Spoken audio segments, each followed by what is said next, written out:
Judge a person not by what they accomplished, but what they had to overcome for their accomplishment. People that are hungry have zero excuses for not pursuing their dreams.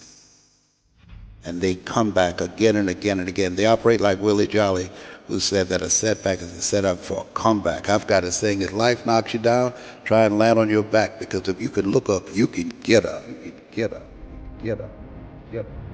I'm training people to get into their greatness, to begin to develop the courage to pursue dreams beyond their comfort zones.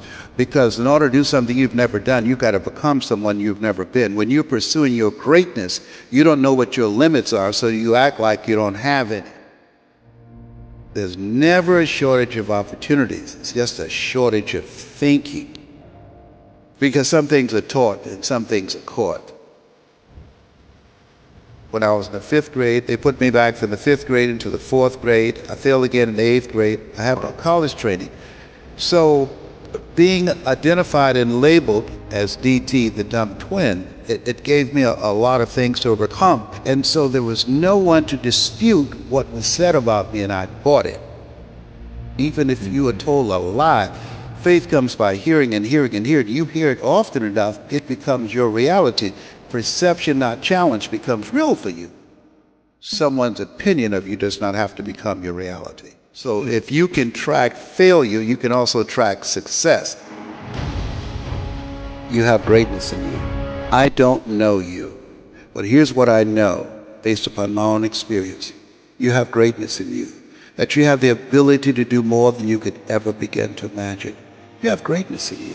There's a presence in each and every one of us that waits and listens to the voice of the genuine in yourself.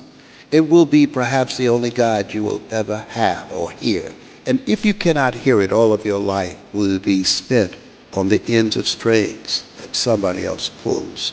When you recognize your greatness, no one will ever pull your strings. You are different. You were created on purpose, with a purpose, to manifest that purpose through you. You will never exercise authority and dominion over your life until you exercise authority and dominion over what you are not. Most people go through life living the lie that has been told about them. There's something in you that's greater than your circumstances. There's something in you that's greater than the adversities that you're facing. In life, you're either in a problem, just left one, or headed toward one. You have greatness in you.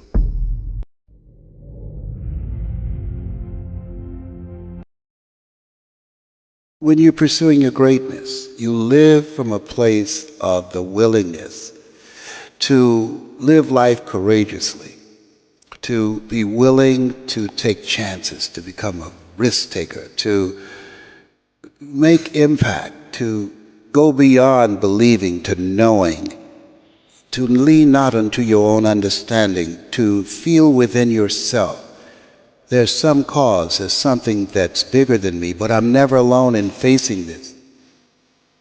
There's a presence that will never leave me nor forsake me. And that when you step into that place, more of thee, less of me, that there's a place where we can go within ourselves. There are things that we can accomplish, things that we can do, that eye has not seen, ear has not heard, nor is in the heart of mankind what God has in store for us. When we surrender life to me, when you're pursuing your greatness, you find something that you love, that you surrender to that. That something gives you life, and that you turn yourself over to that and allow yourself to be used by life. That, to me, is what greatness is. When I was diagnosed with prostate cancer, I was pondering about my life. Am I going to beat this? And I was reading his words for comfort. And he said, the ideal situation for a man or woman to die is to have family members praying with them as they cross over.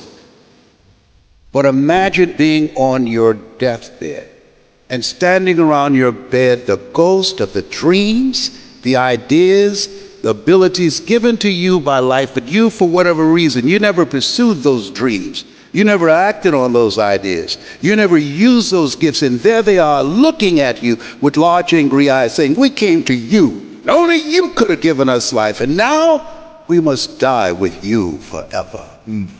Question is, if you died today, what dreams, what ideas, what gifts will die with you? As I face inevitable death, what in the meaning and purpose of my life that will not be undone or destroyed when I'm gone? My goal now, we learn, we earn, we pass it on. We should be ashamed to die until we've made some major contribution to humankind. I think it's important that people find something that gives their life a sense of meaning and value that drives them, that becomes their magnificent obsession. Because we live in a world where we're told more about our limitations rather than our potential, we go to our graves never knowing who we really are. How do we develop a sense of belief? What I'm hearing you say is belief is one of the most important things we can have It in is ourselves. major. It's an ongoing process. I encourage people to read at a minimum of 30 to 40 pages of something positive every day to program your mind. And all of us can do that. We can go to the library and check out books. When I think about Og Mandino, who wrote The Greatest Salesman in the World, he was on the verge of committing suicide. Went to the library, read the book Think and Grow Rich, and his life turned around. Your mindset, your diet, and positive relationships, giving yourself a healing, nurturing environment strengthens your immune system and allows you to stay here longer and do your great work. So you have to program yourself or your mind will be programmed. In order to do something you've never done, you've got to become someone you've never been. You've got to become a risk taker. This God said, if you're not willing to risk, you can't grow. And if you can't grow, you can't become your best. And if you can't become your best, you can't be happy. And if you can't be happy, then what else is there? When you find something that you love, you will study it. Something that you love that becomes not just confident, but you'll become competent on that. I pour myself into it. I lose myself into it because it's not about me, it's about the audience. Ask for help, not because you're weak, but because you want to remain strong, and don't stop until you get it. I tell people, you're going to face tough times, but I affirm, no matter how bad it is or how bad it gets, I'm going to make it. You don't get in life what you want, you get in life what you are. Develop your communication skills, because once you open your mouth, you tell the world who you are. So live a life of contribution. Decide that you are going to live your life in such a way, as Horace Mann said, you should be ashamed to die until you've made a major contribution to humankind. And I want to find other people who have that kind of magnificent obsession, who have that kind of conviction about their lives, who want to make that kind of mark of their lives. Can I, the time that I have left, amplify and train and multiply voices of hope and create a better world? I have enough time to do that. And we all have an expiration date. So live your life from a place of love.